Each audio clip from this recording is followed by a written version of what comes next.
6, 5, 6, 7, 8, and 1, 2, 3, 4, 5, 6, 7, 8, 1, 2, 3, 4, 5, 6, 7, 8, and 1, 2, 3, 4, 5, 6, 7, 8, and 1, 2, 3, 4, 5, 6, 7, 8, and 1, 2, 3, 4, 5, 6, 7, 8, and 1, 2, 3, 4, 5, 6, 7, 8, and 1, 2, 3, 4, 5, 6, 7, 8, and 1, 2, 3, flat 4.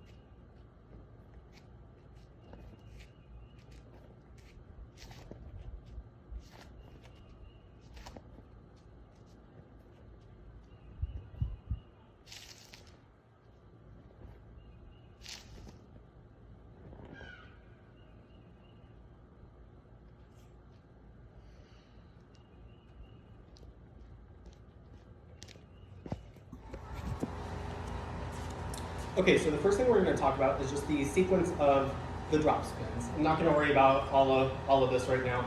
I'm just going to talk about the mechanics of what this is, yeah?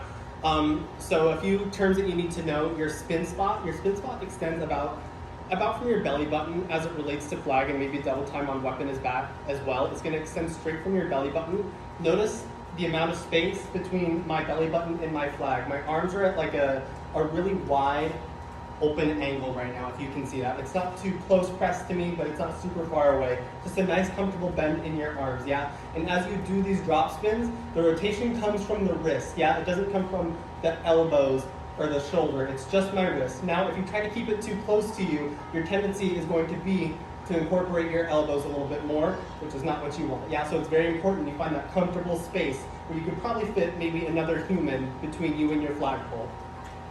So when we do these drop spins, we are out of the silk the entire time. Yeah, notice how I'm just working on the pole. I'm not touching any of this fabric up here.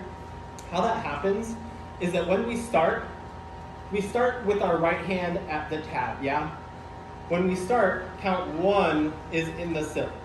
Count 2, I create a space between those two hands, yeah? So that by count 3, I can just be working in the pole and not worry about any of that fabric at all, yeah? And obviously your silk will be unwrapped, but just for the purposes of you being able to see what's going on. So that you can see those first 3 counts in context, we will be going 5, 6, 7, 8, and 1, space 2, grab 3, yeah? Now we're only in the pole. One more time, that's 5, 6, 7, 8, and 1, space 2, grab 3, and spin, yeah? It's okay if you're touching the tape of the tab, just make sure you're not touching the silk at all, yeah?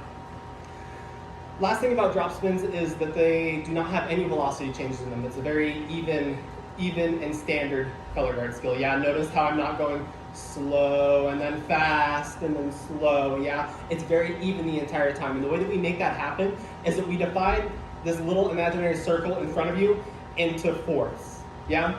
So straight up, straight down.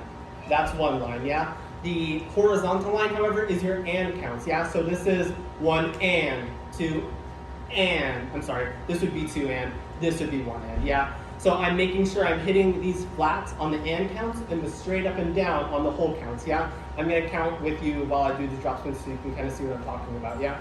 5, 6, 7, 8, and 1, space 2, and flat, flat, flat, 2, 3, 4, yeah? Does that make sense? The flats are on those and counts. If you were subdividing is just doubling a tempo, yeah? So if I was clicking at 1, 2, 3,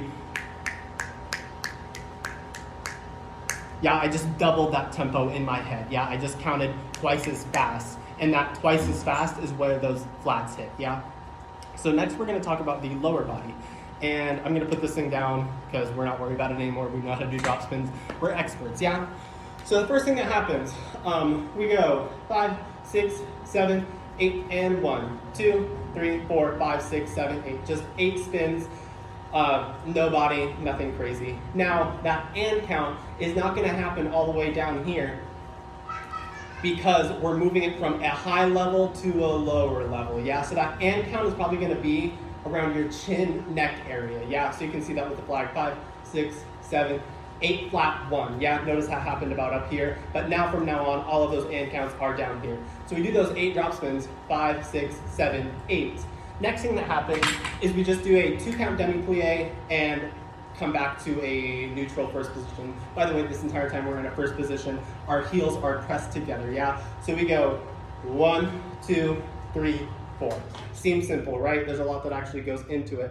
Now make sure you're using your proper plie technique. You're not letting your booty stick out and your spine sway. You're keeping everything nice and stacked, trying to create a straight line from the top of your head all the way through your tailbone as you do that demi-plie, yeah? My glutes are very, very engaged. This is not a comfortable position. I'm pulling out with those hips, pulling out with those knees to create a turnout so I don't get any of this because you're gonna dislocate your knee and I don't know how to treat that.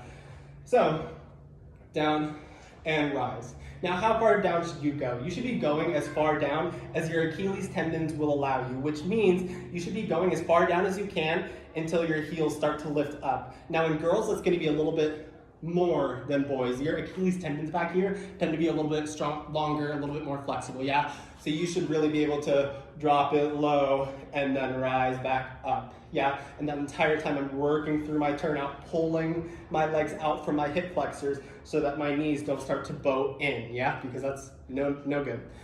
So we have 5, 6, 7, 8, and 1, 2, 3, 4, 5, 6, 7, 8. 1, 2, 3, 4, 5, 6, 7, 8. Super simple releve back to a flat first position. Now when you do that releve, check that you're not working in your pinky toes and creating this sickle, yeah? Notice how my foot is kind of curved in like a sickle.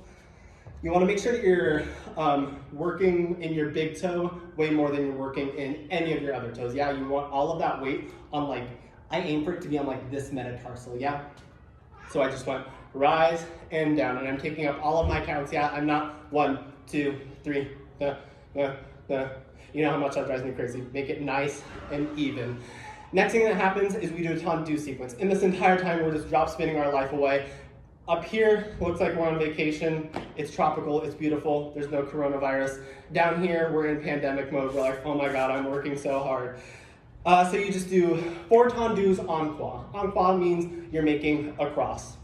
So you go front, 2, 3, 4, to the side, 2, 3, 4, back 2, 3, 4, side 2, 3, 4. Yeah, so you hit that side twice. Now when you're doing this tendu, the first motion that happens, I say it all the time, is you press down. Yeah, I don't pick up the foot and hit that tendu position. I'm pressing down.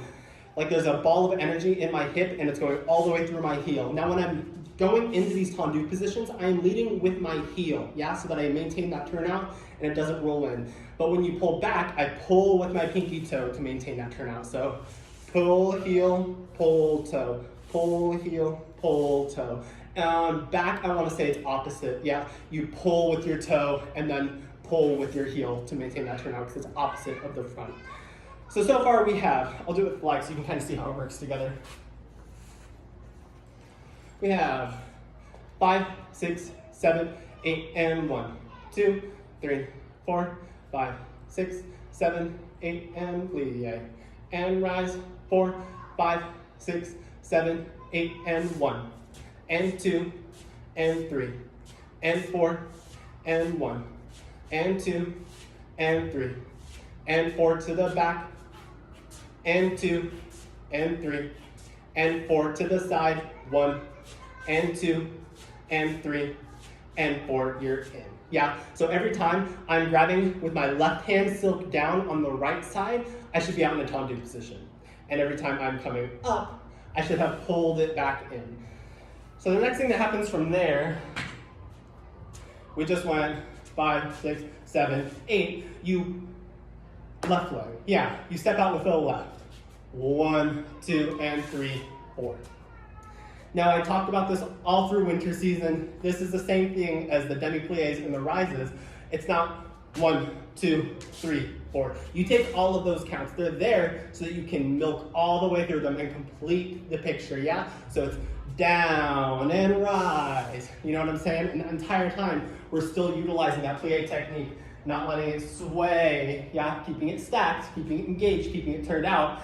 And then I'm dragging that right foot. With tendu technique, I'm pulling the heel forward to keep that turnout back to a first position. That happens twice. So we just went 7, 8,